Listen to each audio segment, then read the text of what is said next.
Iran যুদ্ধ শীঘ্রই শেষ করতে ইচ্ছুক ট্রাম্প, খরচের বোঝা আরব দেশগুলোর উপর চাপানোর ফন্দি, টোপ গিলবেন কি আরব নেতারা?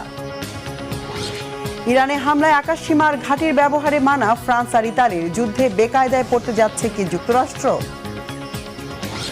আইন করে ফিলিস্তিনিদের মৃত্যুর দুয়ারে পাঠানোর রাস্তা উন্মুক্ত, ইসরায়েলের নয়া চক্রান্তে ইউরোপের পাল্লা হেলেছে কোন দিকে? এবার সেনা পাঠিয়ে ইরানের তেলে দখল নেয়ার হুমকি ট্রাম্পের, পাল্টা হুঁশিয়ারি তেহরানের, আমেরিকানদের জন্য কি দোজখ হবে ইরান? হরমুজের নিয়ন্ত্রণ ইরানের হাতে, ঘোষণা দিল জাহাজ পার হতে লাগবে অনুমতি, দিতে হবে টোল, শেষ হচ্ছে কি আমেরিকার মোড়লগিরি? ইরানের সস্তা ড্রোনের আঘাতে ভেঙে টুকরো হলো $70 কোটি মার্কিন নজরদারি বিমান, মধ্যপ্রাচ্যে টিকতে পারবে কি আমেরিকা? ইরান যুদ্ধের শুরুটা সরকার পতনের অজুহাতে হলো, সময়ের পরিক্রমায় এটি ঠেকেছে হরমুজ প্রণালীতে।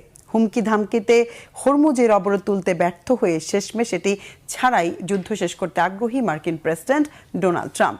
সমঝোতার এই তোড়জোড়ের মধ্যে ইরানের সামরিক অবস্থানে 900 কেজি ওজনের বাংকার ব্লাস্টার ফেলেছে যুক্তরাষ্ট্র। হুট করে যুদ্ধে আপোষের আলোচনা কেন উস্কে দিলেন ট্রাম্প? এটি কি তেহরানের অনড় অবস্থানের কাছে নতি স্বীকারের বার্তা, নাকি সময় ক্ষেপণ করে ভয়ঙ্কর কোনো ষড়যন্ত্র বাস্তবায়নের কৌশল? সানজিদা ইসলাম তন্নির desk report. Thank you to the incredible members. Hormuz প্রণালী খুলে দিতে দফায় দফায় আলটিমেটাম দেয়া মার্কিন প্রেসিডেন্ট ডোনাল্ড ট্রাম্পের গলায় এবার ভিন্ন সুর। হরমুজ পুরোপুরি না খুললেও ইরানের সাথে এখন যুদ্ধ শেষ করতে চান। মার্কিন কর্মকর্তাদের বরাতে এমনটাই জানিয়েছে সংবাদ মাধ্যম ওয়াল স্ট্রিট জার্নাল। মধ্যপ্রাচ্যে নতুন করে সেনা মোতায়েন আর স্থলবাহিনী পাঠানোর প্রস্তুতির মধ্যে আচমকা কেন হরমুজ নিয়ে আপোষে ইচ্ছুক ট্রাম্প? একই ইরানের কাছে নতি স্বীকারের ইঙ্গিত, নাকি ইরানকে কাবু করতে আরো গভীর ষড়যন্ত্রের জাল বুনছে যুক্তরাষ্ট্র? সর্বোচ্চ 4 থেকে 6 সপ্তাহের মধ্যে ইরান অভিযানের ইতি টানার পরিকল্পনা ছিল ট্রাম্পের, কিন্তু জোর করে হরমুজ প্রণালী অবরোধ তোলার চেষ্টায় যুদ্ধ আরো দীর্ঘস্থায়ী হওয়ার আশঙ্কায় আছেন তিনি। মার্কিন কর্মকর্তারা জানিয়েছেন, সংঘর্ষ দীর্ঘস্থায়ী হলে প্রভাব পড়বে যুদ্ধের বাজেটে। সময় পেরোনোর সাথে সাথে যুক্তরাষ্ট্রের হিমশিম অবস্থা প্রকাশ্যে আসায় যা ধরা দিচ্ছে প্রকটভাবে। হোয়াইট হাউস জানিয়েছে, আরব দেশগুলোর থেকে ইরান যুদ্ধের খরচ তোলার পরিকল্পনাও আছে ট্রাম্পের। হরমুজ প্রণালী নিয়ে যখন ট্রাম্পের সুর নরম হওয়ার ইঙ্গিত, তখন ওই অঞ্চল দিয়ে চলাচলকারী জাহাজ থেকে টোল আদায়ের পরিকল্পনায় অনুমোদন দিয়েছে ইরানের পার্লামেন্টারি কমিটি। এতে এখন থেকে নির্ধারিত পরিমাণ টোল দিলে হরমুজ প্রণালী দিয়ে জাহাজ পারাপারের রাস্তা খুলবে। যদিও যুক্তরাষ্ট্র ও ইসরায়েল সহ ইরানের বিরুদ্ধে নিষেধাজ্ঞা দেয়া দেশগুলোর জাহাজ কালো তালিকাভুক্তই থাকবে। এদিকে পাকিস্তানের মধ্যস্থতায় যুক্তরাষ্ট্রের পাঠানো 15 দফা শান্তি প্রস্তাবও প্রত্যাখ্যান করেছে ইরান। যুদ্ধবিরতির বিষয়ে আগেই সিদ্ধান্তে অটল তেহরান জানিয়েছে, যুদ্ধ শুরুর পর যুক্তরাষ্ট্রের সাথে কোনো আলোচনাই হয়নি। 15 দফা শান্তি প্রস্তাবের নামে অত্যন্ত অবাস্তব এবং অযৌক্তিক দাবি তুলে ধরেছে যুক্তরাষ্ট্র। পাকিস্তান তার প্রতিবেশী দেশগুলোর সঙ্গে যে বৈঠক করেছে তা তাদের নিজেদেরই তৈরি করা একটি কাঠামো। আমরা এই কাঠামোতে অংশগ্রহণ করিনি। আমাদের অবস্থান সুস্পষ্ট। আমরা কোনো সিদ্ধান্তে পৌঁছালে তা স্পষ্টভাবে ঘোষণা করব। কূটনীতির পাশাপাশি অস্ত্রের ভাষায়ও লড়ছে দুই পক্ষই। ইরানে হামলা জোরদার করেছে যুক্তরাষ্ট্র ও ইসরায়েলের যৌথ বাহিনী। গুরুত্বপূর্ণ স্থাপনা, বেসামরিক অবকাঠামো, আবাসিক এলাকা, শিক্ষা প্রতিষ্ঠান সবকিছুই এখন মার্কিন ও ইসরায়েলি বাহিনীর লক্ষ্যবস্তু।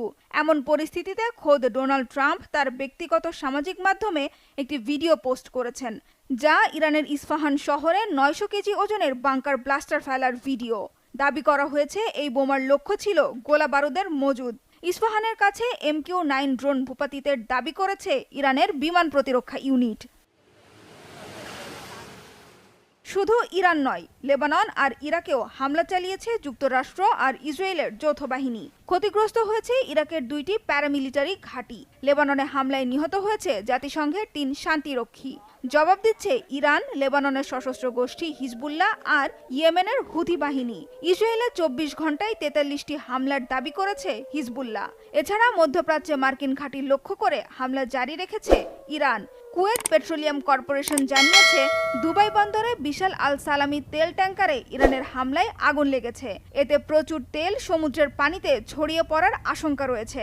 এদিকে বেসামরিক অবকাঠামোয় ইরানের হামলার তীব্র নিন্দা জানিয়েছেন সৌদি যুবরাজ মোহাম্মদ বিন সালমান, কাতারের আমির Sheikh Tamim bin Hamad Al Thani এবং জর্ডানের বাদশাহ দ্বিতীয় আব্দুল্লাহ।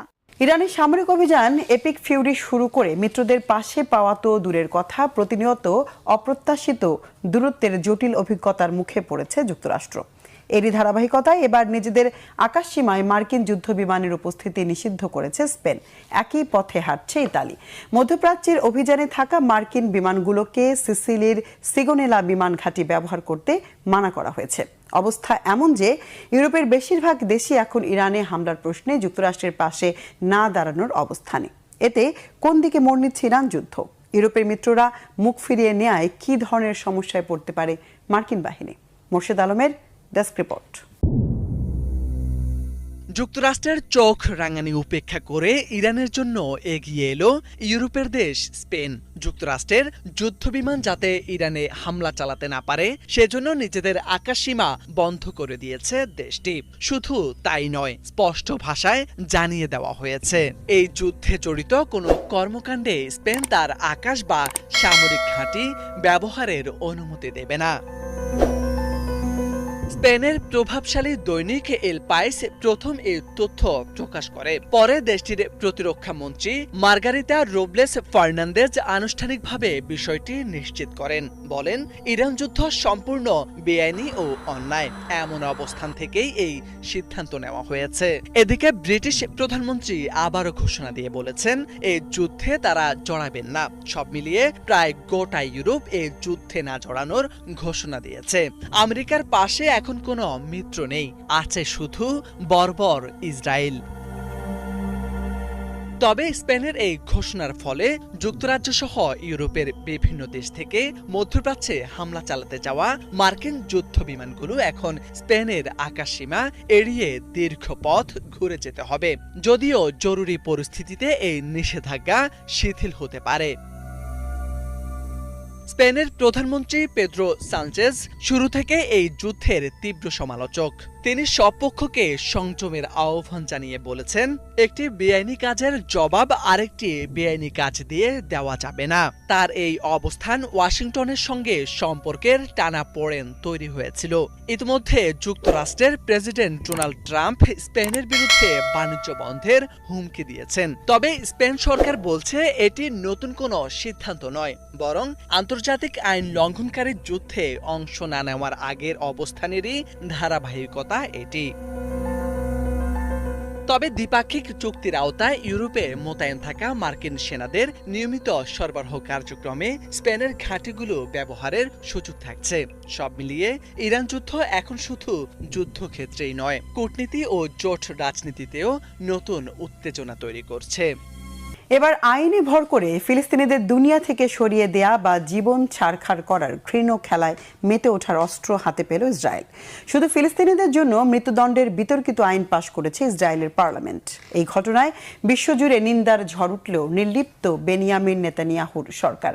জাতিসংঘের পাশাপাশি একে গণতন্ত্র পরিপন্থী বলেছে যুক্তরাজ্য, ফ্রান্স, জার্মানি, ইতালি সহ ইউরোপীয় দেশগুলো। যদিও ইসরায়েলের এই পদক্ষেপের প্রতি সংহতি জানিয়েছে বিশ্ব মানবাধিকারের পক্ষে সোচ্চার যুক্তরাষ্ট্র।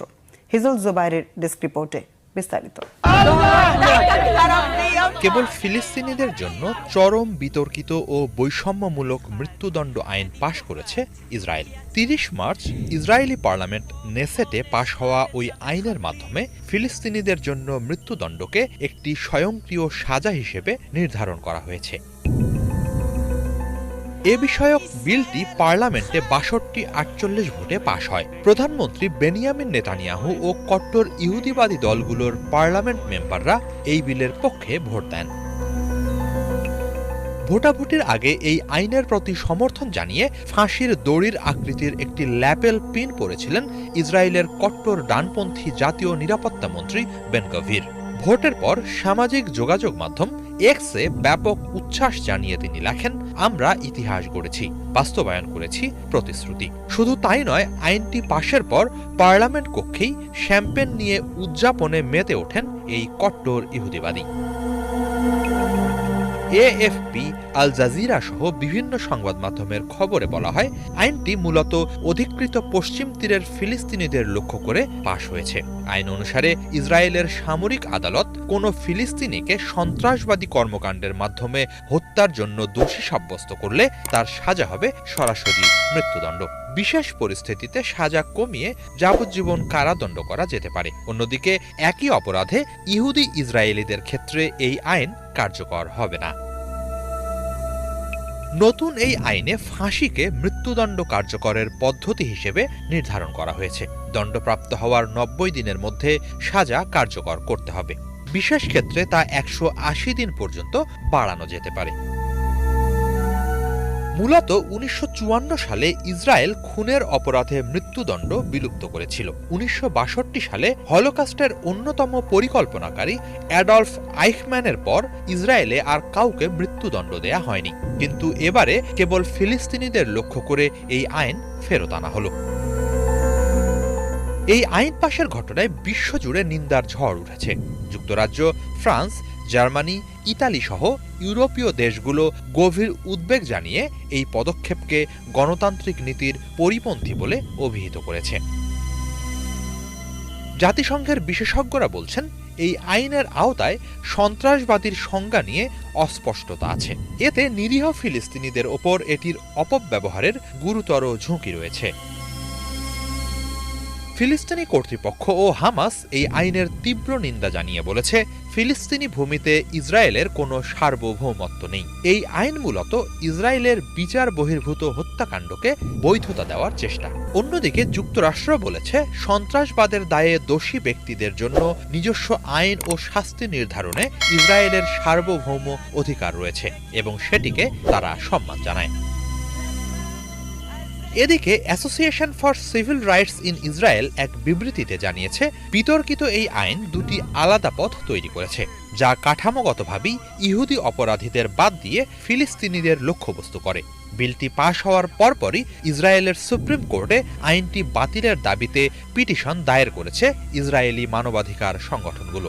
এই আইন ইসরায়েলের মৌলিক আইনের বিরোধী বলে বিক্ষোভে ফেটে পড়েছে তারা। এদিকে 10,000 নয়, ইরান জয় করতে হলে আমেরিকার পাঠাতে হবে 10 লাখ সেনা, এমন মন্তব্য বিশ্লেষকদের। তারা বলছেন, মাত্র 10,000 সেনা পাঠিয়ে ইরান যুদ্ধে জয়ী হওয়ার স্বপ্ন দেখা হাস্যকর। জটিল ভৌগোলিক অবস্থান আর বিশাল আয়তনের ইরানকে দখলে নিতে গিয়ে চড়া মূল্য দিতে হতে পারে মার্কিন সেনাদের, শঙ্কা বিশ্লেষকদের। হিজল জোবায়েরের ডেস্ক রিপোর্টে বিস্তারিত। যুক্তরাষ্ট্রের প্রেসিডেন্ট ডোনাল্ড ট্রাম্প ইরানে সম্ভাব্য স্থল অভিযান চালানোর যে পরিকল্পনা করছেন, সামরিক বিশেষজ্ঞদের মতে তা অসম্ভব। মধ্যপ্রাচ্যে অতিরিক্ত 10,000 সেনা পাঠানোর কথা ভাবছেন ট্রাম্প। সেখানে বর্তমানে প্রায় 3,000 মার্কিন প্যারাট্রুপার ও 5,000 মার্কিন সেনাকে স্থলযুদ্ধের জন্য প্রস্তুত রাখা হয়েছে। কিন্তু সমর বিশেষজ্ঞরা বলছেন, ইরানে সাফল্য পেতে হলে এই সামান্য কয়েক হাজার সেনা নয়, মার্কিন সশস্ত্র বাহিনীর প্রায় পুরোটাই মোতায়েন করতে হবে। এ নিয়ে প্রভাবশালী ব্রিটিশ সংবাদ মাধ্যম দ্য ইন্ডিপেন্ডেন্টে বিশ্লেষণী এক লেখায় 2003 সালে ইরাক অভিযানের প্রসঙ্গ তুলে সাংবাদিক স্যাম কাইলি বলেছেন, তৎকালীন president George W Bush Iraq আক্রমণ শুরু করেছিলেন এবং 2007-8 সালে সেখানে যুদ্ধ তুঙ্গে থাকাকালে মার্কিন ও মিত্র বাহিনীর প্রায় 1,85,000 সৈন্য মোতায়েন করা হয়। সে সময় তাদের সাথে যোগ দিয়ে ইরাকি সরকারি বাহিনীর প্রায় 4.5 থেকে 5 লাখ সদস্য বিদ্রোহ দমনে অংশ নিয়েছিল। তারপরও দেখা গেছে, আল কায়েদা এবং সাদ্দাম হোসেনের পার্টির কিছু সদস্য নিয়ে গঠিত ইসলামিক স্টেট IS 2014 সালে ইরাকের উত্তরের বড় অংশ দখল করতে সক্ষম হয়। ইরান আয়তন ও সামরিক শক্তিতে ইরাকের চেয়ে অনেক গুণ শক্তিশালী। বর্তমানে পারস্য উপসাগরের বিভিন্ন মার্কিন ঘাঁটিতে 50,000-এর কিছু বেশি সেনা, নাবিক ও বিমান সেনা রয়েছে। ট্রাম্প প্রশাসন সেখানে সব মিলিয়ে অতিরিক্ত আরও 20,000 সেনা পাঠানোর কথা ভাবছে। এ প্রসঙ্গে কাইলি বলেন, মনে রাখতে হবে 2009 থেকে 2011 সালের মধ্যে আফগানিস্তানের হেলমান্দ প্রদেশে মিত্রবাহিনীর সবচেয়ে বেশি সেনা মোতায়েন করা হয়েছিল। তখন সর্বোচ্চ 35,000 মার্কিন ও ব্রিটিশ সেনা মিলেও পরিস্থিতি সামাল দিতে হিমশিম খায়। অথচ হেলমান্দ আয়তনে ইরানের মাত্র 28 ভাগের 1 ভাগ। প্রায় 9 কোটি মানুষের দেশ ইরান আয়তনে বলা চলে পশ্চিম ইউরোপের সমান। এমন একটি দেশের বিরুদ্ধে স্থল অভিযানের জন্য বর্তমানে যে পরিমাণ মার্কিন সেনা পাঠানোর চিন্তা করা হচ্ছে তা আফগান যুদ্ধের হেলমান্দে পাঠানো সেনার চেয়েও কম। এটিকে হাস্যকর বলে অভিহিত করেছেন কাইলি। তিনি বলেন, দুর্ধর্ষ কিছু সেনা ইউনিট দিয়ে যুক্তরাষ্ট্র ইরানের ছোটখাটো কিছু দ্বীপ দখলে নিতে প্রাথমিকভাবে সফল হতেও পারে, কিন্তু সেই সাফল্য কতক্ষণ স্থায়ী হবে সেটাই মূল প্রশ্ন। সংঘাত দীর্ঘস্থায়ী হলে রাশিয়ায় পরীক্ষিত বিশেষ ড্রোনগুলো ঘটনার মোড় ঘুরিয়ে দিতে পারে। রাশিয়া নিশ্চিতভাবেই ইরানে সেসব ড্রোন সরবরাহ করবেন বলে মনে করা হচ্ছে। হয়তো দেখা যাবে ঝাঁকে ঝাঁকে সেসব ড্রোন মার্কিন সেনাদের ওপর হামলা চালাচ্ছে এবং সরাসরি সম্প্রচার করা হচ্ছে সেই করুণ দৃশ্য। ইরাক ও আফগান যুদ্ধের অভিজ্ঞতা সম্পন্ন লেফটেন্যান্ট জেনারেল স্যার নিক বোর্টনের মতে, ইরানে স্থল অভিযানের জন্য যুক্তরাষ্ট্র ও তার মিত্রদের কয়েক লাখ সেনা প্রয়োজন হবে। ন্যাটোর সাবেক কয়েকজন জেনারেলও মনে করেন, ইরানে স্থলযুদ্ধে সফল হতে হলে যুক্তরাষ্ট্রকে 10 লাখের বেশি সেনা পাঠাতে হবে।